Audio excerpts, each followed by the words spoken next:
আজ মহা অষ্টমী। আমার সকল বন্ধুদের জানাই শারদীয়ার প্রীতি ও শুভেচ্ছা।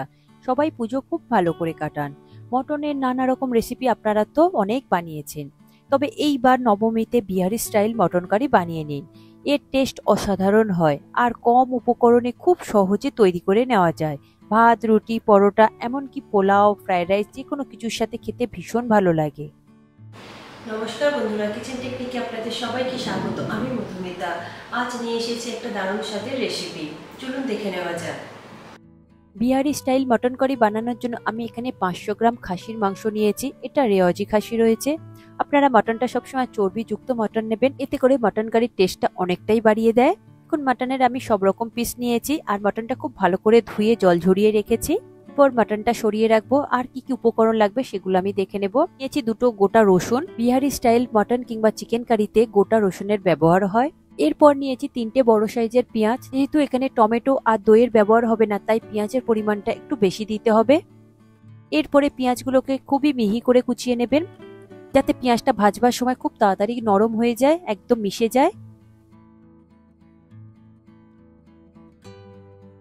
দেখুন, সমস্ত পেঁয়াজ আমি খুব মিহি করে কুচিয়ে নিয়েছি। এরপরে এটাকে আমি একটা বোলের মধ্যে তুলে নেব। দেখুন, পেঁয়াজগুলো একটা বোলের মধ্যে নিয়েছি, এটাকে আমি সরিয়ে রাখলাম। এরপরে নিয়েছি অল্প করে একটু ধনেপাতা কুচি। এটা শেষে গার্নিশিং এর জন্য লাগবে। ধনেপাতা আমার কুচানো হয়ে গিয়েছে। এরপর নিয়েছি গোটা মশলার ফোড়ন। নিয়েছি দুটো ছোট এলাচ, নিয়েছি একটা কালো এলাচ, আর নিয়েছি 3-4টে তেজপাতা, 3টে শুকনো লঙ্কা, 4-5টা লবঙ্গ, আর নিয়েছি একটা জয়িত্রী, আর নিয়েছি এক টুকরো দারচিনি। এরপর একটা কড়াই নিয়েছি। কড়াইটা খুব ভালো করে গরম হলে দিয়ে দেব সর্ষের তেল। আমি এখানে 4 টেবিল চামচ সর্ষের তেল ব্যবহার করেছি। আপনারা এই রান্নাটা অবশ্যই সর্ষের তেলে ব্যবহার করবেন, এতে করে টেস্ট আর ফ্লেভার অনেকটাই বাড়িয়ে দেয়। এরপর তেলটাকে হাই ফ্লেমে খুব ভালো করে গরম করে নেবেন। তারপরে গ্যাসের ফ্লেমটাকে লোতে করে দেবেন, দিয়ে শুকনো মশলাগুলোকে দিয়ে দেবেন গরম তেলের উপরে। কয়েক সেকেন্ড একটু ভেজে নেবেন, এতে করে সুন্দর একটা ফ্লেভার বের হবে। ঠিক সেই সময় দিয়ে দেবেন পেঁয়াজ কুচি। পেঁয়াজ কুচি দিয়ে হাই ফ্লেমে পেঁয়াজটাকে খুব ভালো করে লাল লাল করে ভেজে নেবেন।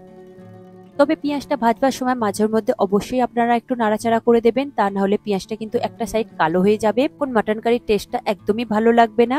তাই দেখুন, আমি লাল লাল করে খুব ভালো করে একটু ভেজে নিয়েছি। ঠিক এই সময় আমি দিয়ে দেব গোটা রসুন। গোটা রসুনটা দিয়েও খুব ভালো করে একটু ভেজে নেব, আরো 4 থেকে 5 মিনিট মতন।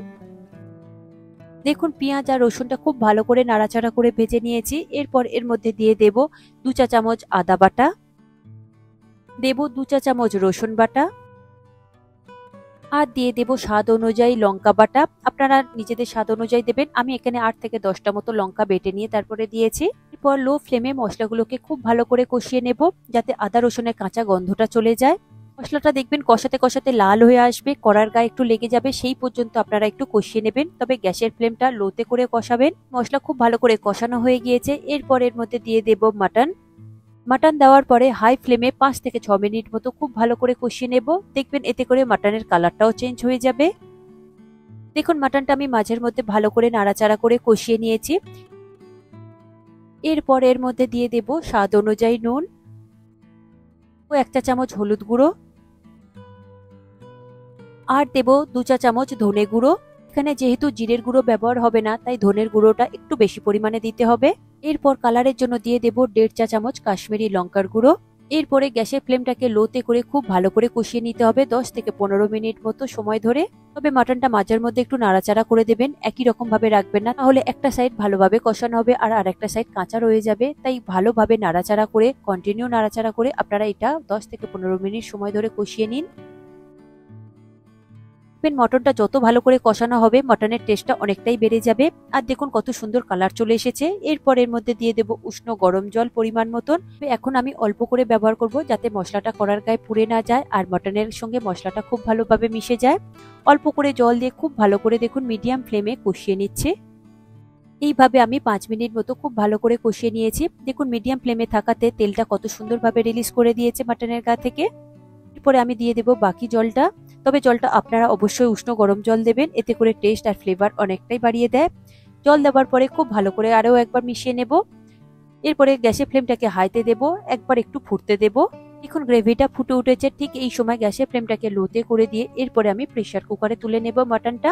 তবে আপনারা চাইলে এটা কড়াতেও করতে পারেন, তবে জলের পরিমাণটা আরেকটু বেশি দেবেন, দিয়ে লোতে দিয়ে খুব ভালোভাবে সিদ্ধ করে নেবেন।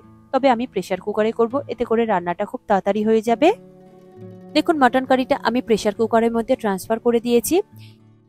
কড়াইয়ের মধ্যে যে মশলাটা লেগেছিল তাতে অল্প করে জল দিয়ে আমি প্রেসার কুকারের মধ্যে দিয়ে দিয়েছি। এরপর এর মধ্যে দিয়ে দেব মিট মশলা। মিট মশলা আমি এখানে 1 থেকে 1.5 চামচ মতো দিয়েছি। মশলা দেওয়ার পরে খুব ভালো করে একটু মিশিয়ে দেবেন। যেহেতু এখানে গরম মশলা ব্যবহার হবে না, তাই মিট মশলাটা আপনারা অবশ্যই ব্যবহার করবেন, এতে করে টেস্ট আর ফ্লেভার অনেকটাই বাড়িয়ে দেবে। এরপরে প্রেসার কুকারের ঢাকনা আটকে আমি এখানে মিডিয়াম ফ্লেমে 6টা মতো সিটি দিয়ে নেব। তবে আপনাদের প্রেসার কুকার আর মাটনের কোয়ালিটি হিসাবে আপনারা সেইভাবে সিদ্ধ করে নেবেন। 6টা সিটি পড়ে গিয়েছে, তারপরে এর স্টিমটাও বেরিয়ে গিয়েছে। এরপরে এই প্রেসার কুকারের ঢাকনাটা খুলে আমি দেখাবো যে মাটন কারিটা কতটা সুন্দর হয়েছে। এখন রেডি হয়ে গেল আমার আজকে বিহারি স্টাইল মাটন কারি। পর উপর থেকে ছড়িয়ে দেব ধনেপাতা কুচি আর দিয়ে দেব কয়েকটা কাঁচা লঙ্কা কোচা। মাটন কারিটা কতটা সুন্দর হয়েছে, আর দেখতে যতটা সুন্দর হয়েছে তার থেকে বেশি টেস্টিও হয়েছে। দেখুন গ্রেভিটা এইরকমই রাখবেন, আর মাটনগুলো সুন্দরভাবে সিদ্ধ হয়েছে। মাটনটা খুব নরম করে আপনারা সিদ্ধ করে নেবেন। এরপর 10 মিনিট মতো স্ট্যান্ডিং টাইমে রাখবেন, তারপরে এটা পরিবেশন করে নেবেন। এটা আপনারা ভাত, রুটি, পরোটা, পোলাও যে কোনো কিছুর সাথে পরিবেশন করতে পারেন। ভীষণ ভালো খেতে হয়েছে। আপনারা এই নবমীতে একবার হলেও এইভাবে বানিয়ে নিন বিহারি স্টাইল মাটন কারি। দেখবেন পরিবারের সবাই ভীষণ পছন্দ করবেন। এটা একটু অন্য রকমের স্বাদের খেতে হয়েছে, এটা একটু স্পাইসি রান্না। তবে টমেটো আর টক দই ছাড়াও যে এই রান্নাটা এতটাই টেস্টি হয়, না বানিয়ে খেলে আপনারা সত্যিই বুঝতে পারবেন না। তাই আমি রিকোয়েস্ট করব একবার হলো এইভাবে বিহারি স্টাইল মাটন কারি বানিয়ে দেখুন। আপনারা তো অনেক রকম ভাবে বানিয়েছেন, এইভাবে একবার বানিয়ে দেখুন, পরিবারের সবাই ভীষণ পছন্দ করবে। আশা করি আমার আজকের এই রেসিপি আপনাদের ভালো লাগলো। ভালো লাগে এইভাবে একবার অবশ্যই বানিয়ে দেখবেন। আমার মনে হয় আপনাদের সকলেরই ভীষণ ভালো লাগবে। ভালো লাগলে কমেন্ট করে অবশ্যই জানাবেন, আর সাথে লাইক শেয়ার করবার অনুরোধ রইল, আর চ্যানেলটি সাবস্ক্রাইব করে নেবার অনুরোধ রইল। আজ তাহলে এই পর্যন্ত, আবার অন্য কোনো দিন হাজির হয়ে যাব অন্য কোনো রেসিপির সাথে। সবাই ভালো থাকবেন, সুস্থ থাকবেন, আর ভিডিওটি পুরো দেখার জন্য অসংখ্য ধন্যবাদ।